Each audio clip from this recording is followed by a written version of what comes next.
ජීවිතයේ දිනන කලාව දිනුවාගෙන් ඉගෙන ගන්න. මේ තරුණ ව්‍යවසායකයන්ගේ කතිකවතයි. Welcome to Earliest Podcast Series. චිත්‍රයක් අඳිනවා කියන්නේ අපේ හිතේ තියෙන අදහස් වර්ණ සංකේත යොදාගෙන කැන්වස් එකකට ගේන එක. ඒ විතරක් නෙමෙයි කේක් එකක් හදනවා කියන්නේත් අන්න ඒ වගේ වැඩක්.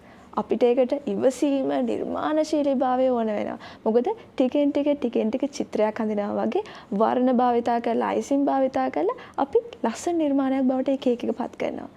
ඉතින් අද අපි කතා කරන්නේ මේ සාමාන්‍ය කේක් කලාව ගැන නෙමෙයි. කන්න පුළුවන් චිත්‍ර වගේ කේක් කලාව ගැන. ඉතින් අන්න ඒ කේක් කලාව ගැන Earliest Podcast Series එකට අපිත් එක්ක කතා කරන්න එකතු වෙලා ඉන්න විශේෂ කෙනෙක්. මේ තමයි මල්කි මාධවී අක්කා. Thank you very much අපිත් එක්ක එකතු වුණාට. Welcome to Earliest Podcast Series. හොඳයි. දැන් මම හැමෝගෙම අහන ප්‍රශ්නයක් තමයි මේක. කවුද මේ මල්කි මාධවී කියන්නේ? මල්කි මාධවී කියන්නේ මෙහෙමයි. මම ඇත්තටම edible painter කෙනෙක්. ගොඩක් අය මාව දන්නේ ඒ විදිහට. නමුත් මම edible paintings විතරක් කරන කෙනෙකුත් නෙමෙයි. චිත්‍ර ශිල්පිනියක් විදිහට එහා සමගි තව ගොඩක් දේවල් මම කරනවා. face painting, ඊට පස්සේ dress painting, canvas painting මේ කියන ශේෂයන් වලත් මම නියැලෙනවා. හැබැයි මාව දන්නේ හැම edible painter කෙනෙක් විදිහට. හොඳයි. දැන් edible painter තමයි අද අපේ Earliest Podcast Series එකේ main topic එක වෙන්නේ. ඉතින් ඇත්තටම කේක් කලාවට සම්බන්ධ වුණේ කොහොමද? කේක් කලාවට නම් සම්බන්ධ වුණේ මම අහඹු ලෙස. ඇත්තටම පුංචි කාලේ ඉඳලා මම තරුණ වියට අවමවත් මට මේ ගැන එහෙම එකපාරට මෙහෙම දෙයකට යනවා කියන එකක් ඔළුවේ තිබුණේ නැහැ. හැබැයි අහඹු ලෙස මම මගේ රැකියාව විදිහට මට තෝරගන්න උන සිද්ධ වීමත් එක්ක කේක් කියන එක මට කරන්න සිද්ධ වුණා. පොඩි කාලේ ඉඳන් චිත්‍ර ඇඳද? ඔව්. පොඩි කාලේ ඉඳලම ඇඳලා මම වයස අවුරුදු 4 ඉඳලා වගේ වෙන්න ඇඳා. ඒකෙදිත් මට මතකයි මම 2 වසරේදී දහම් පාසලේදී මට මිස් කෙනෙක් කිව්වා ඔයා කවදා හරි චිත්‍ර ශිල්පිනියක් කරනවා කියලා පද්ම මිස්. ඉතින් මට තාම ඒක මතකයි. අදටත් මේ මගේ ගුරුවරුන්ට මම ස්තුතිවන්ත වෙනවා කාංචනා පෙරේරා මිසුයි පද්ම මිසුයි ඒ කියපු දේවල් හින්දා අද මම මේ විදිහට නියැලෙන එක චිත්‍ර කලාවේ. ඉතින් ඒක එහෙම තමයි. ඉතින් දැන් ලොකු වැඩක් කරලා තියෙනවා මේ ආපු කාල පරිච්ඡේදය තුල. ඉස්සලාම දැන් මේ edible painting කියන මේ concept එක හැමෝම හිතන දෙයක් නෙමෙයි, වෙනස් දෙයක්නේ. ඇයි මේ වගේ අයිඩියා එකකට යන්න හිතුනේ? මෙහෙමයි. මම කියවන මම අහඹුවක් ලෙස මේ කේක් කලාවට ආව වුණාට මම දැනන් හිටියේ නැහැ මෙහෙම වේවි කියන එක. ඉතින් එතකොට මට ඕන කරා චිත්‍ර කලාවේ අපි සාම්ප්‍රදායික චිත්‍ර කලාවේ නියැලෙද්දී ඇත්තටම ලංකාව තුළදී මොනවද අපිට කරන්න පුළුවන් චිත්‍ර කලාවත් සම්බන්ධ වෙනස් දෙයක් කියන එක. මොකද අපි එකම දේවල් හැමදාම කරලා හරියන්නේ නැහැනේ. ඒක මං කියන්නේ මොනම ශ්‍රේෂ්ඨ ගුණත් එකම දේ කරලා හරියන්නේ නැහැ. ඉතින් ඒකත් එක්ක තමයි මම මාව සොයනකොට මට හම්බුනේ. හොඳයි. හදපු පළවෙනි නිර්මාණය ගැන අදහසක් තියෙනවා? ඔව්. ඇත්තටම ඒක මට චැලෙන්ජ් එකක් විදිහට කරපු දෙයක් මගේ පළවෙනි නිර්මාණය. කේක් ගැන ගත්තොත්. ඉතින් ඒකෙදී මට පළවෙනි ඉන්ටර්විව් එකේදී පොඩි වෙලාවක් ඇතුළත කේක් නිර්මාණයක අඳින්න පින්සල් ටික මගේ අතට දුන්නා. හැබැයි මම දැනයි හිටියේ මම කොහොමද කේක් එකේ අඳින්නේ කියලා. හැබැයි මම ඇඳා 60%ක විතර සාර්ථකත්වයක් ඒකේ තියෙනවා. මම දැන් දන්න දේවල් එක ගත්තොත්. හැබැයි අදටත් ඒ චිත්‍රේ මම හිතන්නේ මම ඇඳපු ලස්සනම කාන්තා රූපයක්. හොඳයි. ඉතින් දැන් ඒ ඇඳපු චිත්‍රේ ඉඳන් මේ වෙනකොට බලද්දි ගොඩාක් නිර්මාණ කරලා ඇති කේක් සම්බන්ධව edible painting සම්බන්ධව. අපි හොඳම ප්‍රොජෙක්ට්ස් ටිකක් ගැන කතා කරමු. මෑතකදී කරපු සූරපප්පා සහ මේ කුඹිච්ච නිර්මාණයට මම ගොඩක් කැමතියි. edible paintings වලින්. ඊට අමතරව තව කරපුවක් තියෙනවා. සහ බටර් ක්‍රීම් paintings වල මම කරපු මොනරේකුගේ චිත්‍රයක් තියෙනවා. ඒකත් ගොඩක් අය කැමැත්තෙන් වැළඳගත්තා. ඉතින් ඒ ටික තමයි මට මුලින්ම මගේ හිතට එන්නේ. ඒතර කස්ටමර්ස් හදන concept එක මේ විදිහට කේක් එකක් විදිහට ගන්නවානේ. දැන් මට අහන්නම හිතුන දෙයක් තමයි මගේ රූපෙත් අපි canvas එකකට අඳින්න පුළුවන් portrait එකක් විදිහට ගන්න පුළුවන්. ඉතින් ඒක අඳින්නේ අපි මාර අමාරුවෙන් පැන්සල් පාවිච්චි කරලා විවිධ විදිහට මේ portrait එක අඳිනවා. ඒ විදිහටම කේක් එකට ගන්නේ කොහොමද? අමාරු නැද්ද මේ වැඩේ? නෑ එහෙම නැහැ. මම හිතන්නේ අර මම අනිත් මං කිව්වේ කැන්වස් පේන්ටින් සහ අනිත් දේවලුත් මම කරනවා. ඒකත් එක්ක මට වෙන් කරලා හඳුනා ගන්න පුළුවන් මේක කොහොමද කියන එකත් එක්ක. දෙකටම සාමාන්‍ය මං කියන්නේ මේ වෙහෙස වෙනස් කියලා. මොකද අදාළ රූපය අනුව හෝ වේවා කස්ටමර් වෙන රූපය අනුව අපි දරන වෙහෙස කාලයේ දේවල් බලපානවා. ඉතින් සමහර තමන්ගේ ගුරුවරයෙක්ගේ හස්බන්ඩ්ගේ ඒ වගේම තරහකාරයෙක්ගේ උනත් එව්වත් අපි කරන්නේ ඉතින් ඇඳලා දෙන එක. මොකද කපලා ගන්නත් පුළුවන්.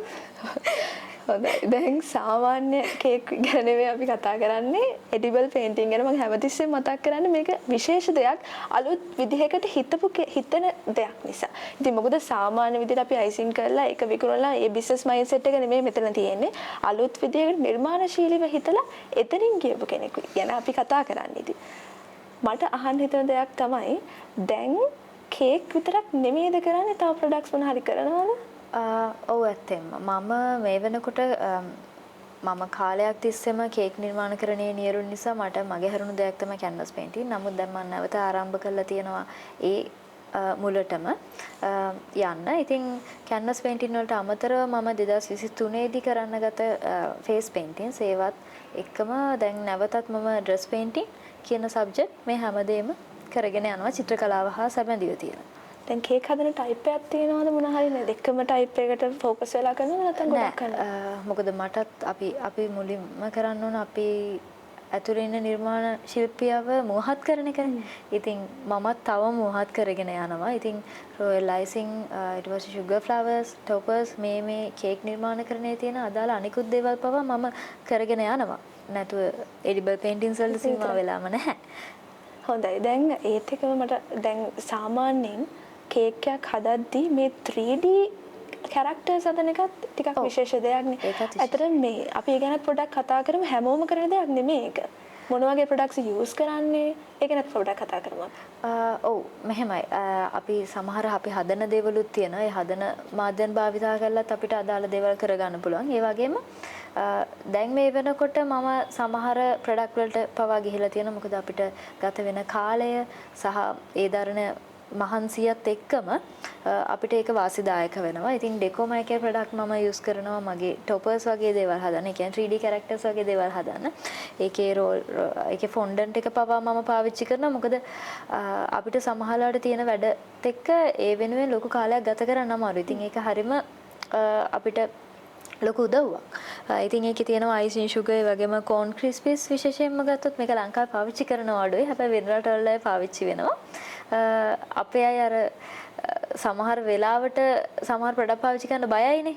ඉතින් මට ඇත්තටම රෙකමන්ඩ් කරන්න පුළුවන්. මට නම් මේක ගොඩක් වාසිදායක වුණා.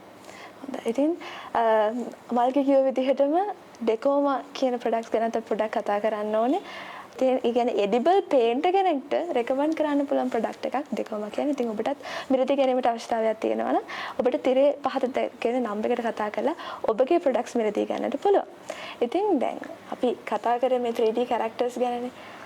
මීට අමතරව බිස්කට් වර්ග හදනවද මොන හරි වෙන ප්‍රොඩක්ට්ස් කරනවද? ඔව් අපිට ඇත්තටම කේක් විතරක් නෙමෙයි කුකීස් වල පේන්ටින්, කේක්සිකල්, කේක් පොප්ස් ඊට පස්සේ ඊට අමතරව ගත්තොත් ෆ්‍රෙන්ච් මැකරොන්ස් මේ වගේ ගොඩක් ඒවා එඩිබල් පේන්ටින්ස් කරන්න පුළුවන්. ඇත්තටම මේ ආහාර සම්බන්ධ චිත්‍ර කලාවේදී ඒක එක තැනකට සීමා කරන්න බෑ. ඒ කියන්නේ අක්කා ගොඩක් තැන් වලට ඒ කියන්නේ බ්‍රාන්චස් වලට ටච් කරලා try කරලා බලන කෙනෙක්. මොනවද මේක වෙන්නේ කියන එකම දෙයකට සීමා වෙන්නේ නැතුව හැම දෙයකටම ගිහිල්ලා මොනවද මට මේකෙන් කරන්න පුළුවන්? කොහොමද මගේ ටැලන්ට් එක ඉම්ප්‍රූව් කරගන්න? තාමත් ඉගෙන ගන්නමින් තාම ටෙස්ට් කරමින් යන කෙනෙක් විදිහට අපිට ගන්න පුළුවන්. ඉතින් දැන් විශේෂ දෙයක් තමයි අක්කගේ ඇකඩමි එක. මොකද්ද මේ ගැන අපි කතා කරමු. අනිවාර්යෙන් කියන්න ඕන දෙයක්. ඔව් ටේස්ට් ඇකඩමි එක කියලා කියන්නේ ඇත්තටම මේ මම ලංකාවේ දැක්ක අඩුපාඩුවක් විදියට මේ එඩිබල් පේන්ටින්ස් කියන එක ලංකාවේ පිරිස කරන අඩුයි කේක් නිර්මාණ ශිල්පීන්. හැබැයි වෙන රටවල් වල මේක ඇත්තටම ගොඩක් ප්‍රසිද්ධ දෙයක්. සහ මංගාවට දැනට ඉගෙන ගත්තු සහ ඉගෙන ගන්න ළමයින්ගේ තියෙන ගොඩක්ම උවමනාව තමයි ලංකාවට අතර පිට රටවලදී භාවිතා කරන ශිල්ප ක්‍රම ඉගෙන ගන්නවා කියන එක. ඉතින් ඒකෙදී එයාලට ඔළුවට දැන් එනවා මේ කේක් නිර්මාණ කරන චිත්‍ර කලාව ගොඩක් වැදගත් කියන එක. ඉතින් ඒ අඩුපාඩුව පුරවන තමයි මම වසර 5කට පෙර ටේස්ට් ඇකඩමි එක පටන් ගත්තේ. ඉතින් ඒකෙදී අපි ප්‍රධාන වශයෙන්ම මගේ කෝසස් වලදී මම ෆොන්ඩන් පේන්ටින් level 1 level 2 විදිහට උගන්වනවා. level 2 එකේදී toppers පවා මම කරනවා. ඉතින් ඊට අමතරව ගත්තොත් බටර් ක්‍රීම් පේන්ටින් විශේෂයෙන් කියන්න ඕන තව දෙයක් තමයි ලංකාවේ බටර් ක්‍රීම් පේන්ටින්ස් කරනවා හරිය අඩුයි. මොකද අලුත් ඒක හරිය ලස්සන කලාවක්. නමුත් දැන් කට්ටිය පවා ඒකට ගොඩක් කැමැත්තෙන් ඉන්නවා. ඉතින් ෆොන්ඩන් පේන්ටින් සහ බටර් ක්‍රීම් පේන්ටින් තමයි ප්‍රධාන විදිහට ප්‍රේස් ඇකඩමි එකේ මගේ කෙරෙන්නේ. ඊට අමතරව අපේ බේකින් ඇන්ඩ් ඩෙකරේටින් ඒ වගේම sugar flowers, chocolate flowers පවා ඉදිරියේදී එන්න තියෙනවා. හොඳයි. ඇකඩමි එකට ජොයින් වෙන්න කැමති කෙනෙක්ට කොහොමද ජොයින් වෙන්නේ? ඔව් ඇත්තටම ඇකඩමි එකට ජොයින් වෙන්න කැමති කෙනෙක්ට අපිව සම්බන්ධ කරගන්න පුළුවන් අපේ සෝෂල් මීඩියා හරහා සහ අපේ දුරකථන අංකය හරහා. දුරකථන අංකයත් අපි කියමු. ඔව් 070 කියන දුරකථන අංකය හරහා ඕගොල්ලන්ට අපේ ඇකඩමි එක හා සම්බන්ධ වෙලා ආහාර සම්බන්ධ චිත්‍ර නිර්මාණකරණය ඉගෙන ගන්න පුළුවන්. වයස සීමාවක් තියෙනවද ඒකට එන්නේ? කොහෙත්ම නැහැ. මොකද මං ගාවට එන සමහර ශිල්පීන් ගත්තොත් එයාලා ඇත්තටම කේක් නිර්මාණකරණය නියැලෙන අය වගේම ලෝයර්ස්ලා ડોක්ටර්ස්ලා පවා එනවා. මොකද කේක් එක අඳිනකොට ඒක ඇඳලා ඉවරුනහම කන්න කලින් ඒක ඇත්තටම හරි දුකක්. මොකද හැමෝම පුදුම වෙනවා ඒක හරිම ලස්සනට එනවා. චිත්‍රයක් වගේ කන්න හිතෙන්නේ නැහැ. කන්න හිතෙන්නේ එයාලා කපන්න ලෝභකමේ තියාගෙන ඉන්නවා. මේ ඉතින් මම කියනවා සමහරවිට අපි චිත්‍ර ගලවලා අයින් කරන්න පවා පුළුවන්. ඉතින් කපන්න දුකයි නම් ගලවලා අයින් කරන්න කියන එක. වෙන ෆොන්ටන් එක කරන්න නිසා. ගලවලා අයින් කරන්න කියන එක මේ කොහොම නමුත් වයස සීමා නැහැ. මං ගාව වයස අවුරුදු 68 ඊට වැඩිය අය පවා ඇවිල්ලා තියෙනවා. 70 ගණන් රටවල් සීමාවකුත් නැහැ නේ. නැහැ. ගොඩක් වෙලාවට එයාලට වෙන ලංකාවට වඩා සමහර වෙන රටවල් වලදී තියෙන වැලියු එකත් එක්ක එයාලගේ වැකේෂන් එකේදී පවා ඇවිල්ලා ඉගෙන ගන්නවා. ෂෙෆ්ලා පවා. මේ ෂෙෆ්ලා කේක් ආටිස්ලා ඒ වගේම තමන්ගේ කාලය අර අපි කියන්නේ මනස රිලැක්ස් කරගන්න කැමති අය එහෙමත් වෙනවා ඉතින්. හොඳයි. දැන් මේ චිත්‍ර අඳිනක ගැන අපි කලින්ම කතා කරේ මේ චිත්‍ර සහ පේන්ටින්ග්ස් යන කේක් කලාව පස්වෙනියක්ගේ ජීවිතේ. ඉතින් මේ චිත්‍ර අඳින එකට කොහොමද දැන් ඉම්ප්‍රූව්මන්ට් එකක් තියනවද මේ වැඩේ කරගෙන යනවද කේක් කලාව නිසා ඒක නැවතිලාද කොහොමද මේ චිත්‍ර අඳින එක යන්නේ? නෑ එහෙම නැවතුනේ නැහැ. සම්පූර්ණයෙන්ම නැවතුනේ නැහැ. කරගෙන ගියා. නමුත් කේක් කලාවේ නියැලෙන එකත් එක්ක සහ රැකියාවේ නියැලෙන එකත් එක්කම මේ පොඩි මගහැරීමක් සිද්ධ වුණා. ඉතින් නැවත මම උත්සාහ කරන්නේ මේ මගහැරුණු දේ ආයිමත් පටන් ගන්න. ඉතින් ඒ හින්දා මම මේ වෙනකොට මගේ කාලයෙන් වැඩි කොටසක් කැන්වස් පේන්ටින් වෙනුවෙන් යොදවනවා සහ කේක් වලදී මම පාවිච්චි කරපු ශිල්ප ක්‍රම ඒ දේවල් මම හිතනවා මම දැන් මගේ කැන්වස් වලට යූස් කරනවා කියලා. මොකද බටර් ක්‍රීම් පේන්ටින්ස් කරන්න ගත්තට පස්සේ මට ටිකක් පැලට් නයිෆ් පේන්ටින්ස් ගැන ලොකු කැමැත්තක් ඇති වුණා. ඒකත් එක්ක මම කැන්වස් වලට දැන් ඒ ශිල්ප ක්‍රම ඇප්ලයි කරනවා. ඉතින් මම හිතනවා කේක් හින්දා මගේ ඇතුළේ ඉන්න කලා ශිල්පියාගේ වෙනසක් සිද්ධ වුණා කියලා. ඉතින් අර හැම එකම විදිහ නෙමෙයි. දැන් ටිකෙන් ටික ටෙස්ට් කර කොහොමද මට ඉම්ප්‍රූව් වෙන්න පුළුවන් කියලා බලනවානේ. දැන් ඒත් එකම මේ චිත්‍ර ගැන කතා කරාම අපි පේන්ටින්ග්ස් ගැන මේ වෙලාවේ කතා කර හිටියේ මේක සෙල් කරනවද බිස්නස් එකක් විදිහට කරගෙන යනවද? මම සෙල් කරනවා සහ ඉදිරියේදී බලාපොරොත්තු වෙන ප්‍රදර්ශනයක් විදිහට ඒ මගේ කැන්වස් නිර්මාණ එලි දක්වන්න අපි බලමු නේ ඉතින්. ඔව් ඉතින් තවත් විශේෂ ප්‍රශ්නයක් අහන්න හිතුණා. දැන් මේ ප්‍රොඩක්ට්ස් ගොඩක් දේවල් කරනවානේ කේක්, එඩිබල් පේන්ටිං අලුත් දෙයක්. හැමෝටම අලුත් දෙයක්. ලෝකල් මාකට් එකේ විතරයි නෙමෙයි. පිටරටට ගිහිල්ලා ග්ලෝබල් මාකට් එකේ විකුණන්න ආසාවක් නැද්ද? ඔව් ඇත්තටම මගේ ලොකු කැමැත්තක් තියෙනවා සහ මීට කලිනුත් මම ඒ විදිහට වැඩ කරා වෙන රටවලත්. ඉතින් ප්‍රොඩක්ට් විකුණන එකට අමතරව ගත්තොත් මගේ දැනුම දෙන්න මම කැමැත්තෙන් ඉන්නවා සහ ඉදිරියේදී ඒ දේවල් වලට සම්බන්ධ වෙයි අනිවාර්යයෙන්ම මම. ඉදිරියේදී කියන වචන දැම්ම නිසා අපි අනාගත බලාපොරොත්තු මොනවද කියලාත් අහමු. ඔව් අනාගත බලාපොරොත්තු ඇත්තටම තියෙන්නේ මේ චිත්‍ර ශිල්පියෙක් විදිහට ලංකාවේ වෙනස් දෙයක් කරා කියන නම තියන්න තමයි ලොකු බලාපොරොත්තු තියෙන්නේ. කියන්නේ මම දන්න දේ ඇතුළතී වෙනස් දෙයක්.